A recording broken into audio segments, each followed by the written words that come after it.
What's up, people? Welcome, welcome. Happy, blessed Friday. Welcome. Hey, Lady Angel. Hey, how are you? Thank you for joining. Yes. Hey, Grace. Thank you for joining. Welcome. Hey, Gwendolyn Kiss, Sister Love. What's going on? Hey, people. Woo. Making it through another week, baby. Woo, New York City, New York City, New York City. Oh, well, thank you. Thank you. Hey, Crystal. Hi. Hey, family. Yes. How you guys doing? How you guys hanging in? Happy Good Friday. For those, who recognize and celebrate these. Oh, thank you. I feel good. Okay, I'm trying, baby. I'm trying. Okay, welcome. Oh, yes. Bonjour. What are you doing in Paris? Oh, one of my favorite cities. Oh, yes. Do you live there? I'm not sure. Yes. Welcome, guys. Thank you for being here. Yes. Got my fan out. It's a little warm here in New York today. And I have to close the windows because, I live in New York. And it's noisy. Yes, thank you guys for being here. I have a really cool guest today. Let me actually bring up his photo while we are joining. Yes. Come on, Joshua Beamish. I'm really excited. Thank you guys for joining today.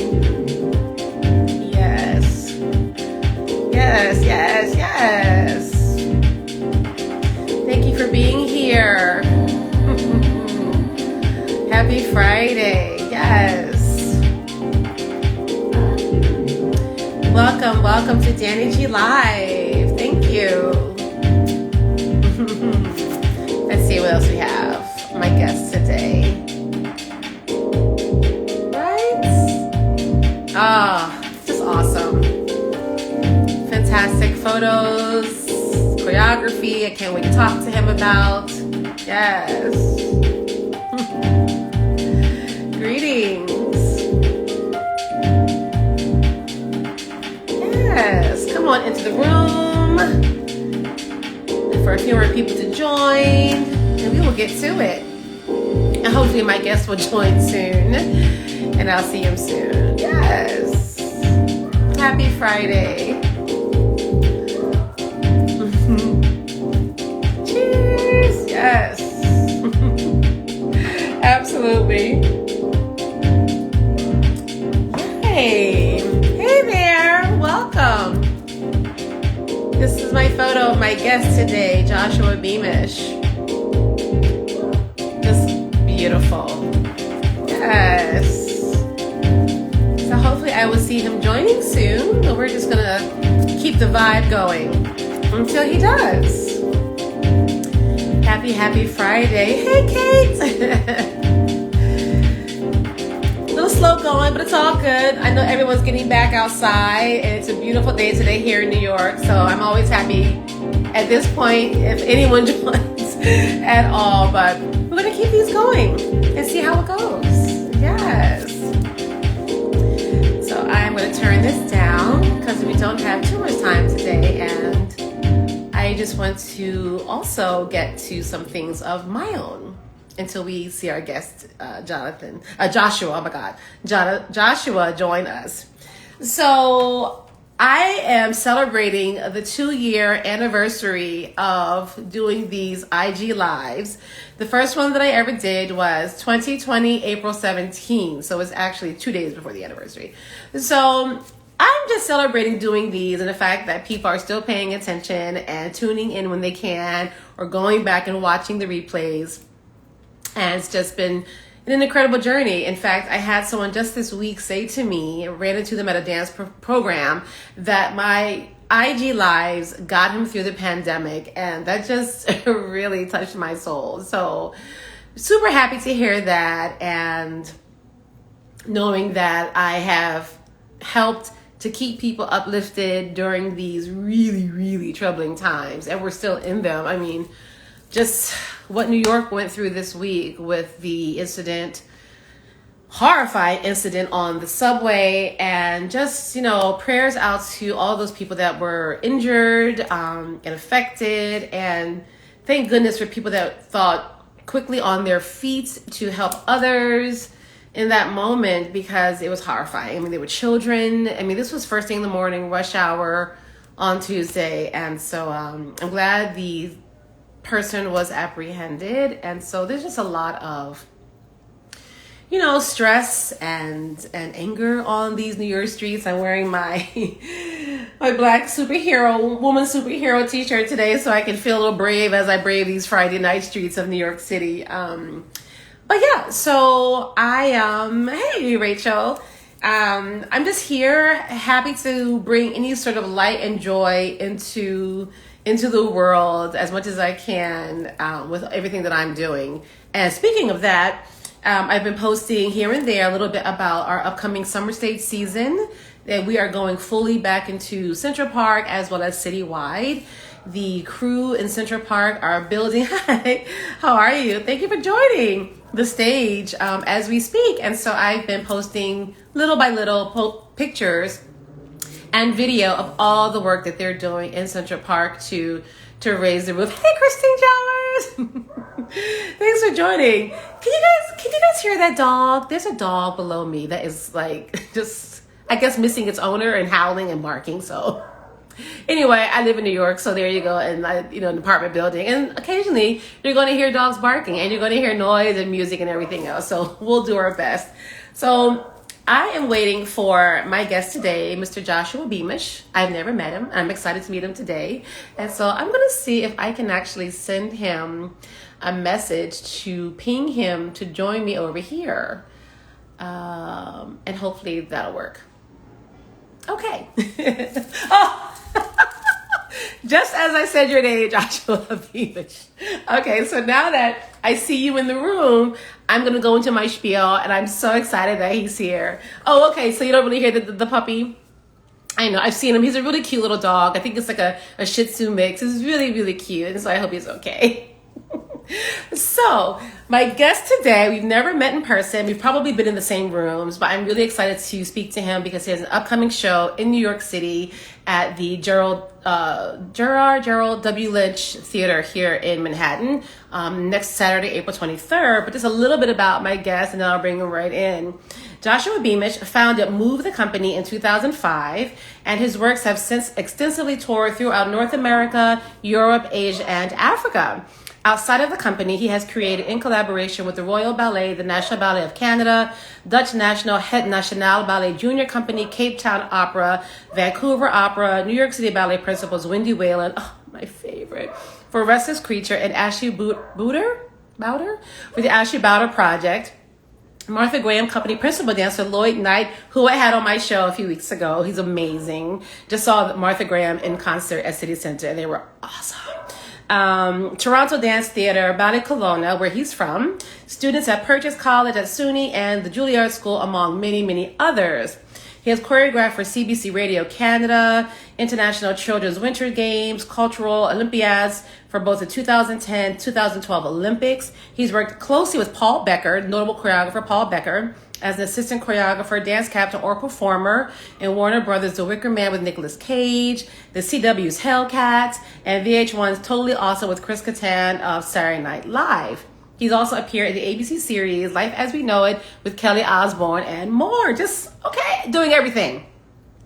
He is a recipient of artistic residencies throughout North America, including the Rockefeller Brothers Fund Pocantico Center, the Baum Center, Jacobs Pillow, and the Lumberyard. He is an alumni of the New York Choreographic Institute, an affiliate organization of New York City Ballet and the School of American Ballet, and a Jerome Robbins Foundation grantee.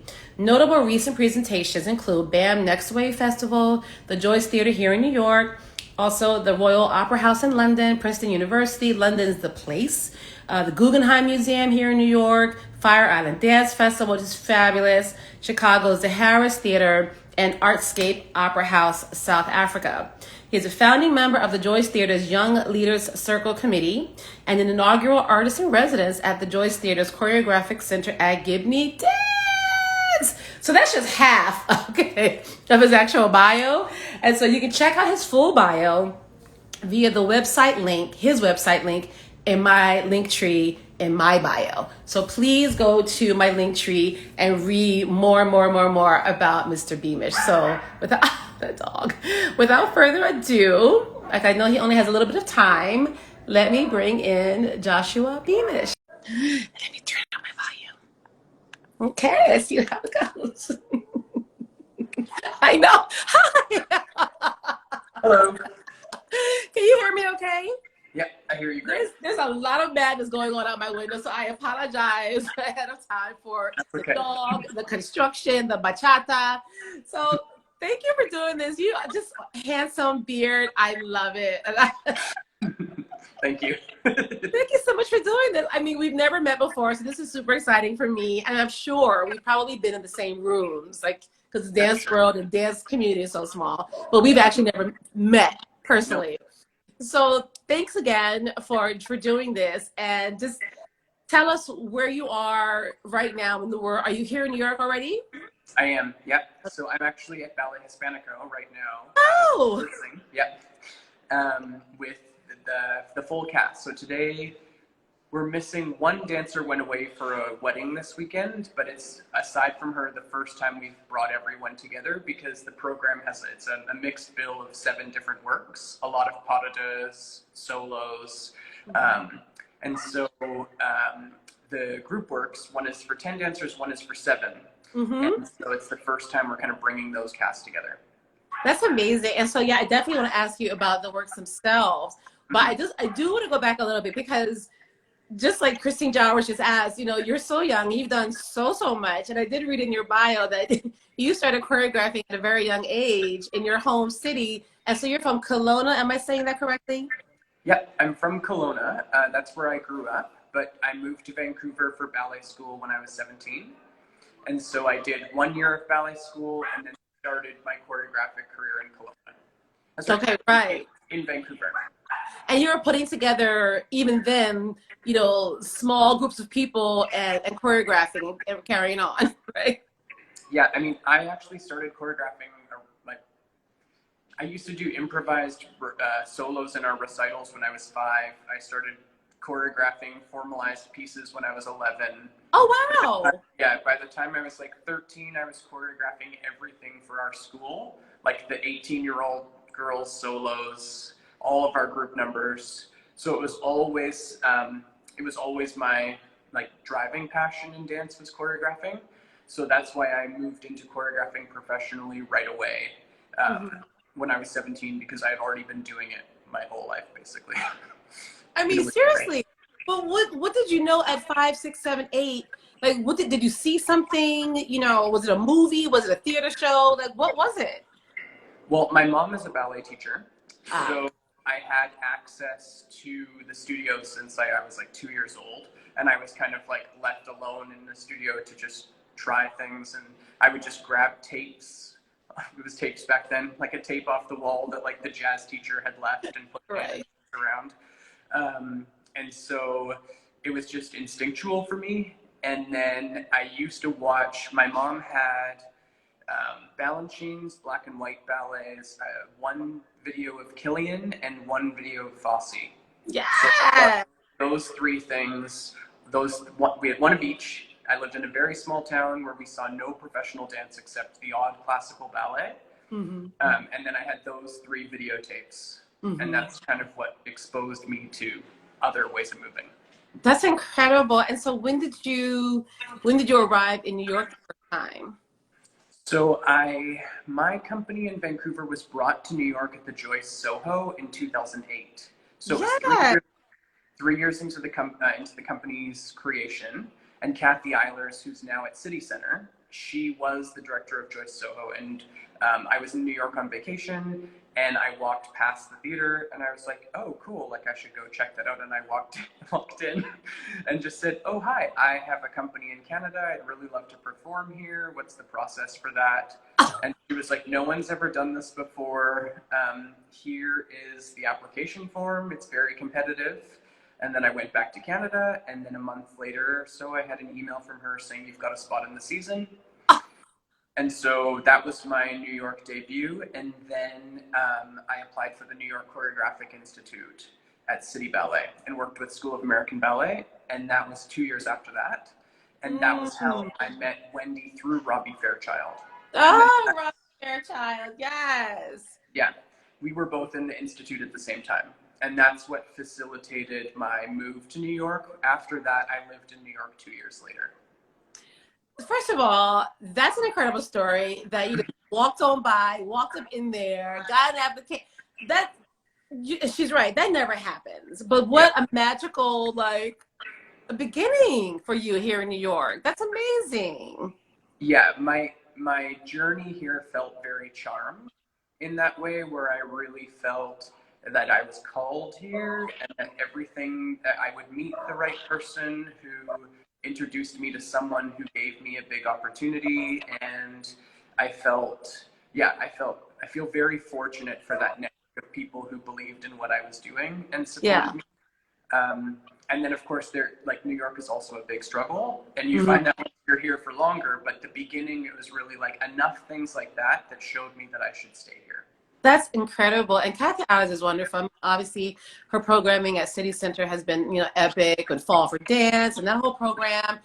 I loved when they created that program, because a lot of people, dance is very like odd thing to them, and if they're not used to going to see dance, they're not going to spend a bunch of money on it. So the price point, that $10 a ticket, and so people want to like introduce themselves to dance or bring a friend or two. I think it was such a brilliant move on their part. It only just recently increased to $15, and everybody like had a fit, right? Yeah. So I also read that you consider yourself a national of three places, so New York, Canada, and also London. Yeah, I mean, I lived in London for quite a while. After I met Wendy and was hired to do Restless Creature with her, the Royal Opera House was bringing the show to the UK, and I happened to be there, and so they invited me to meet the Royal Ballet, and I went for 2 weeks and just watched rehearsals and took class with the company, watched shows, and then went to the director and said, I don't want to go home, how can I stay? And then he was like, okay, well, let's figure out what we could do. And so then I applied for a grant so that I could learn about the company, and that resulted in some smaller scale commissions for the Lindbury Theatre and the Clore, and I ended up living in London for 2.5 years. And then I came back to New York. So I loved London, but I also really felt like in New York I had set up a group of dancers who I really liked working with, and I had a network of funders and donors that I had built already, and so trying to start over again in London didn't make sense, even though I really love that beautiful place. I know, it's a great vibe there. I love London. And so explain to me, because I was trying to get the gist of exactly what Move the Company is. Is it mostly an ensemble of guest artists? Do you have a core of dancers? So the thing that's always been sort of a struggle for me in my career is that I love ballet as much as contemporary dance. And I think there's like a fusion of contemporary ballet happening, but it's more so becoming more like contemporary dance and I think that what I really like is I like making contemporary ballet in pointe shoes, and I like making contemporary dance, and I like I like both things equally. So there aren't a lot of dancers who can and want to do that, but then there are. So some people who can and want to do that will be in pretty much anything that I do. And then there are other dancers who I will engage for one type of project, and then other dancers for another type of project. But I usually repeat people within the same type, like if we have a good experience. So like for this show, for example, Stephanie Williams, who's now Stephanie Peterson, her married name, but her, Luciana Paris, ZJ Fang, they've been working with me since 2015. So we're spending 7 years of working together. Mm-hmm. And then alternately, Lloyd and Nick Ciccione from Petronio, Right. they started working with me in 2015 also. And Nick is also in this show. Mm-hmm. But Nick has never danced with any of these ABT ladies. So it's like it's a fusion in this project of a lot of people who've worked with me separately coming together. Mm-hmm. Excuse me, I was holding that in. Allergy season, along with everything else. And so that, I mean, you already answered actually one of my questions, because I see that you have worked with like heavy hitters from the modern world as well as the ballet world. And even in this program coming up, you've got some of like my favorite dancers.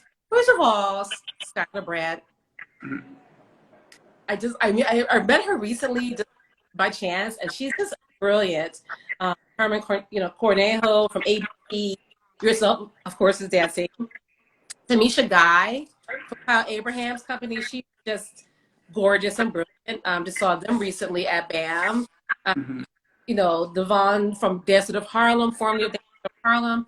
I mean, you really have a who's who of the dance world. And so saying that you love working in both idioms just as much, I feel like today's dancer and a lot of the top companies sort of have to be that versatile, because you see, like for instance, Kyle Abraham going into New York City Ballet, choreographing on these, these divas. And I think it's brilliant what you're doing, and obviously what you're doing as well, where you have this sort of ballet bottom, so to speak, where it's like, the very clean, precise footwork and all of this, but then you've got all the floating on top and the contractions. And I think it's an exciting, brilliant mix. And so what do you find?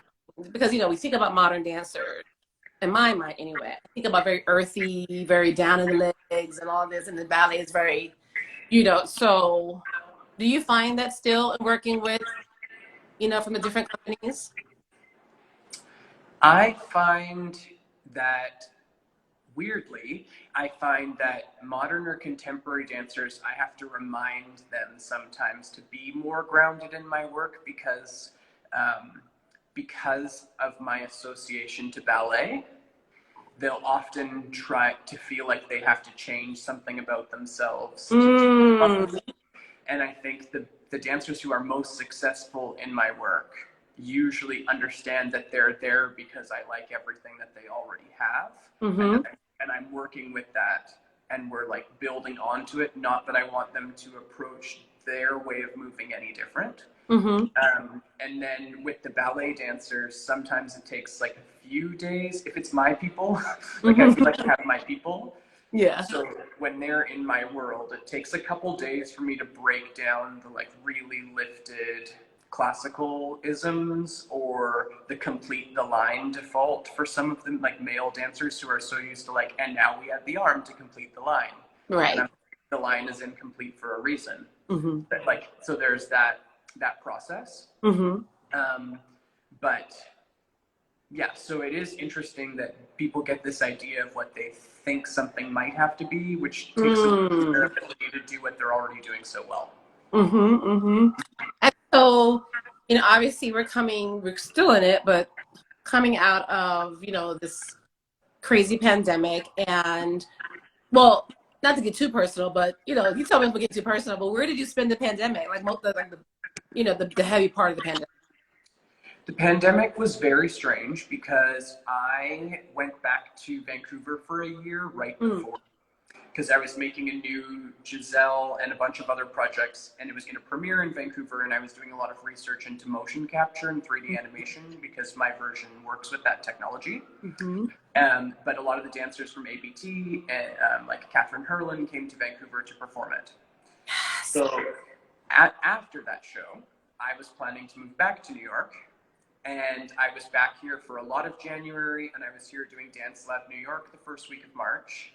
And then I went back to Canada to see my family for a second and never left. Like, I was really living with my parents in my very small town, and like, I left home at 16, like many dancers. And back. So it was the longest amount of time I'd ever spent home and maybe the other people have similar stories, but I was actually in my parents' house for 3 months because I literally had let go of any apartment because I was moving back to New York, and then everything shut down. So since I've stayed in Vancouver, because everything has still been so precarious and I've been trying to figure out next steps. And then just like going back and forth between here and there based on what's open. And I was in Europe for a little bit. I was in Holland for a bit in 2020 because Holland, it felt like there was no pandemic for a bit, like with the way that things were happening over there. But there very much was right after I left. But yeah. And so I know one of these group works, I'm looking at my notes, I'm sorry, in the summer is a world premiere, right? Yeah. And so with everyone being everywhere, scattered, still working through this pandemic, how did you bring these people together, rehearse, teach them this new work? So I've been working on it since July of 2021. So I initially workshopped the first pas de deux on 2 dancers from Ballet BC in Vancouver. And then I workshopped one of the duets on 2 students in Vancouver. I flew to Toronto on my way here to make Harrison solo, and then flew to New York. And then I built, back in January, I was in New York, so I worked with some of the ABT dancers to make bass phrases for all the group sections. And then I've just been kind of like, luckily the thing with it's all to the music of the Beach Boys, so it's very sectional, and in every single, it flows, but every single song is its own kind of little world. So I've been able to like make 2 minutes, store it, make 3 minutes, store it, and just like keep the whole structure going in my head. But there has been some funny stuff where like ZJ has been Harrison and ZJ, and Juan is Harrison and Juan, and Betsy was Harrison for a bit because he's the last one to arrive. So everyone has been kind of like being him for a little while. Oh, very cool. And so at any point, did you have to do any of those Zoom rehearsals? No. Woo! No. Listen, I had a hard time, as is, even myself as a dancer, learning from video. Like, I just sucked at it. And I can't even imagine how some of these artists are able to create works via Zoom. Yeah. Well, I made a solo for Herman Cornejo in September 2020 on Zoom. And from Holland. I was in Holland, he was in New York, and I made it for him on Zoom, but we were working with a like film company, Steven Sebring Revolution, and they actually set up 4 screens so that Herman had 4 like supersized versions of me. It was actually kind of weird, but awesome, all over the room, so that he could see me on all angles and be like learning it in this like strange futuristic like Josh video chamber. But it managed to be really successful because the whole thing happened on Zoom, and he wasn't like on a small device. He didn't have to stop and touch anything. He could just like see me bigger than I would be in real life. That's amazing. Yeah, oh, good for you, because I know most people did not have that. No, most people did not. We were very lucky. But then we got into the studio together a few months later, and you can't replace it.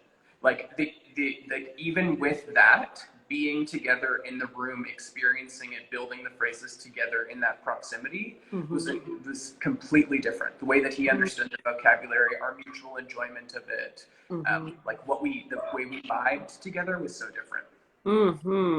But yeah. That's so fascinating. I mean, I tell you again, I'm so excited to see your show next week, and so I know there was a venue change. Oh yeah. I don't know if you want to go into why. I don't know what happened, but we can go into why. Okay, wait. Yeah. It's my anniversary, so we're going there. So what happened? You will notice some of the dancers are passing by into rehearsal like Juan. So the thing about this show is it was actually supposed to be in 2020. And then COVID happened. So it was supposed to be at the Barrick Performing Arts Center, Nagelberg Theater, which is about 250 seats. And then they were one of the last venues to reopen in COVID because of this, like staff furloughs and whatnot. In that time, mold developed in the theater that they didn't realize, and then the directors changed, and the new director found it a few weeks before our show was supposed to happen. And so then they're like, it's not actually safe to have people in the venue. They need to rip out the seats.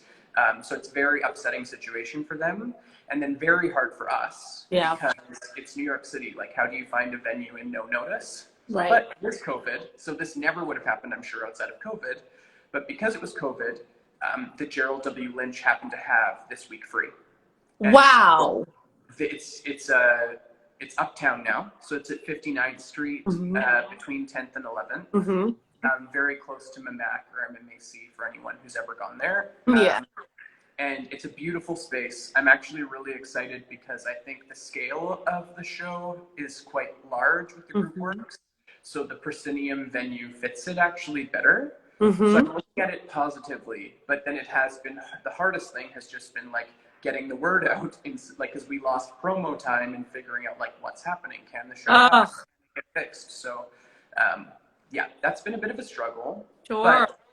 But the dancers have been so incredible, and they've like rallied and been so invested and freed up a lot of energy for me to work on problem solving. So, yeah.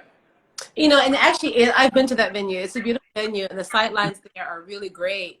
I probably haven't been there probably in 2 years, you know, since before the pandemic, but it really is a nice space. There was actually, if you have a few more minutes, Kristen Jowers from Dance Enthusiasts. She has a question. I want to know if Joshua ever had a moment where he didn't believe in himself. What is his source of confidence and what keeps him going? Thank you, Christine. Oh, all the time. Like, especially more so as a producer. Like, I feel very confident in my ability to direct dancers and work with them because it's a big passion of mine. And I feel like I value the formation of those relationships where it's about not just making steps. It's not about just making steps. It's about how you're guiding artists through their experience of delivering the steps and what is being communicated through them, regardless if the work is narrative or anything. So that have always felt very secure in. But then there are these moments with presenters or with audiences where you're like, oh, that show didn't sell as well. Like, I still thought it was good, or I didn't get the resources to deliver that show that was in my head. Like, something went wrong, or we didn't get quite enough money. And in those moments, it can be really devastating. And then somehow this like overwhelming passion and drive to keep investing in this thing that we do.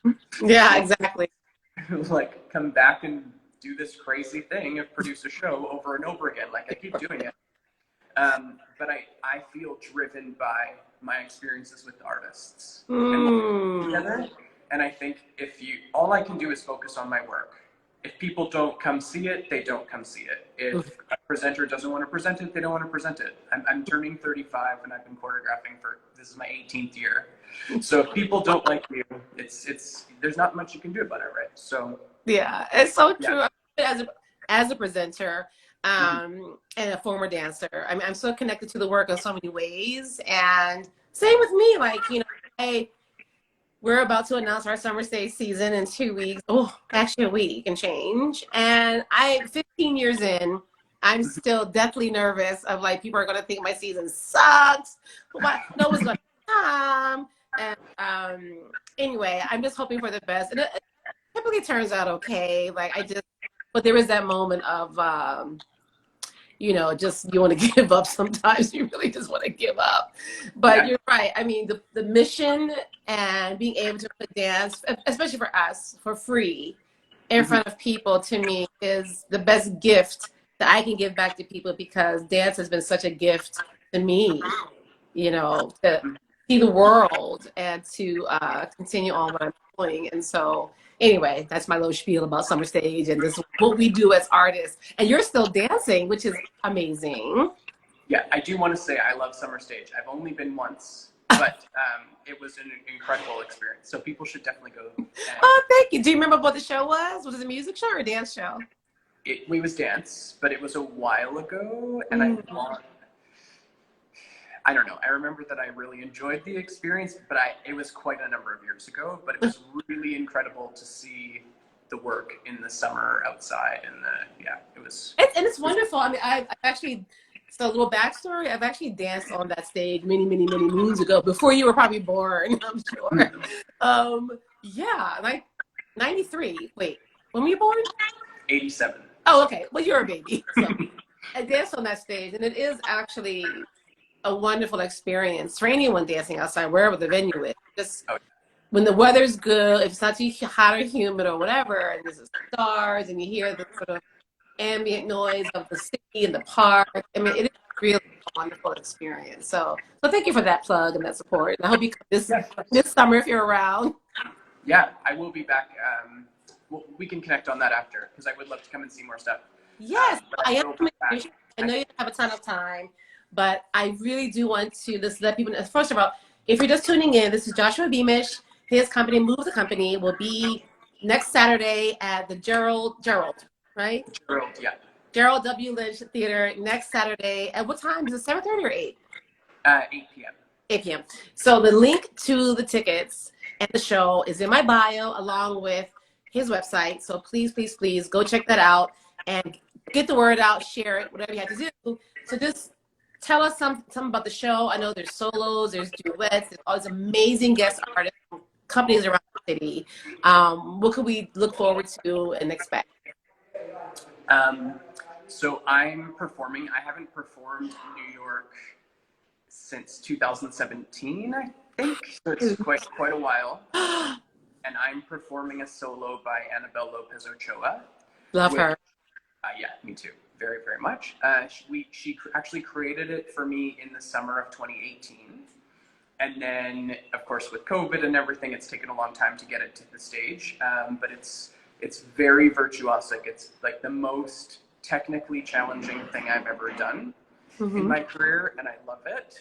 It's a really nice way to keep me in shape. And then I also danced a duet with Tamisha Guy.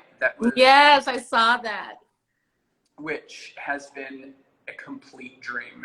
Like, I feel like that I might be known as like one of the kings of notes around the city. Like, I can give 100 notes without even blinking an eye.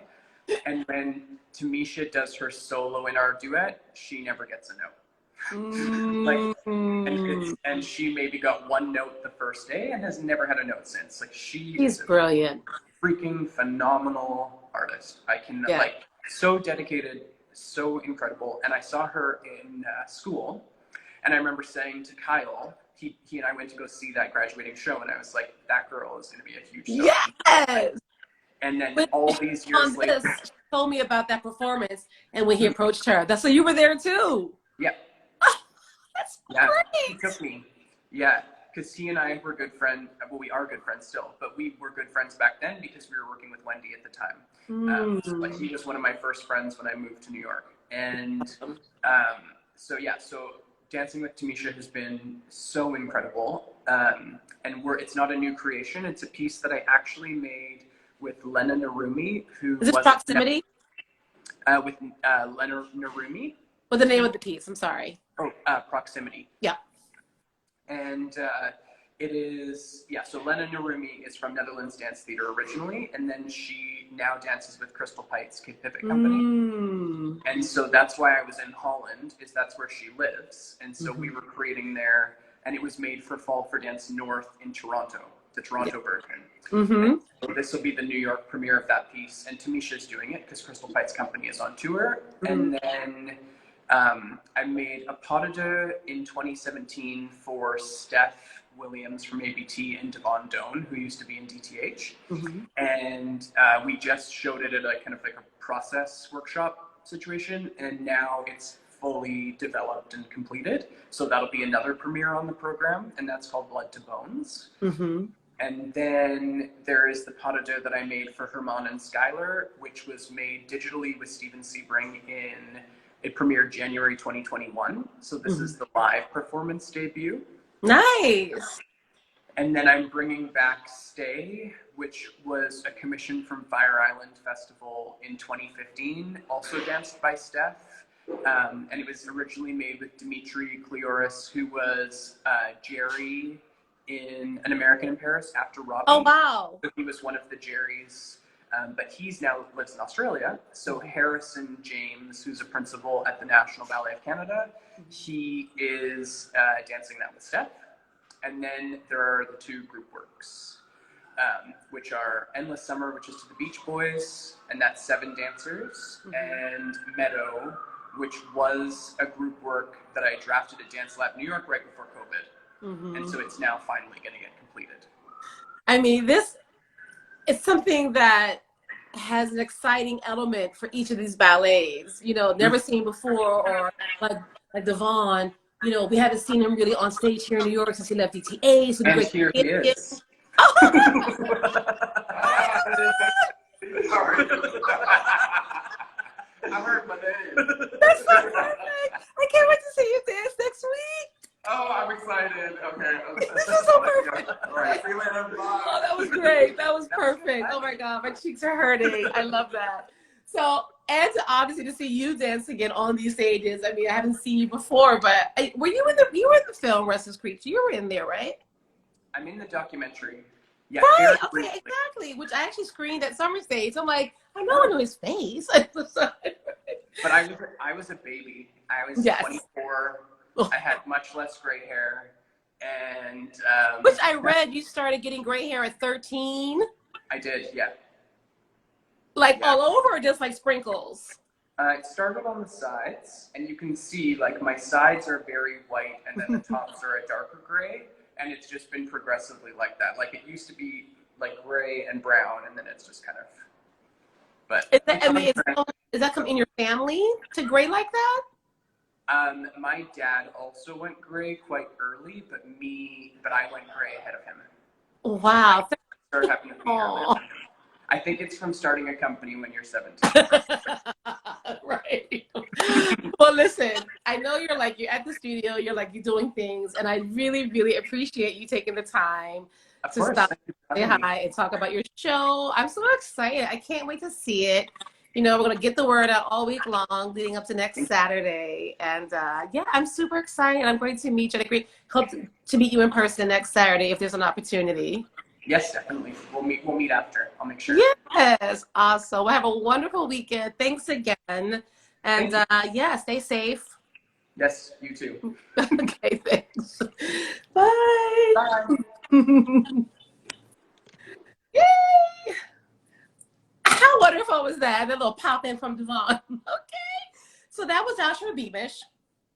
Go to the link in my link tree. Please support the show. Yes, there was a venue change, so we're trying to get the word out. And it was really gracious of him to stop in the middle of all that he's working on today in studio, in rehearsal, to come and tell us about his show next week and all that he's up to.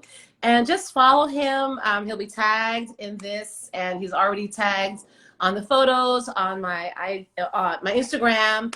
And yeah, so that was fun. So in any case, once again, this was my sort of anniversary show. This is my anniversary weekend for dannIGeeLive. So here's to me. And here's to all the people, including Joshua today, who have come on and spent some time with me on this platform in my living room over these last 2 years. I started this, guys, April 17, 2020, from my living room with my old Android phone, and those episodes show it. But here we are 2 years later, and, you know, going strong, and hopefully I'll have some news. I'm trying to build it out this year, finally. Maybe do some in person for once. I don't know. We'll see, but stay tuned. So have a wonderful weekend. I'm going to head out into this beautiful Friday evening in this beautiful weather and go see a friend, my girl Shannon. We're going to go see some dance. And then I'm going to go home to Philly, see some family. And that's it. So stay safe. Thank you for watching. Take care of yourselves. And I will see you next Friday. Happy weekend.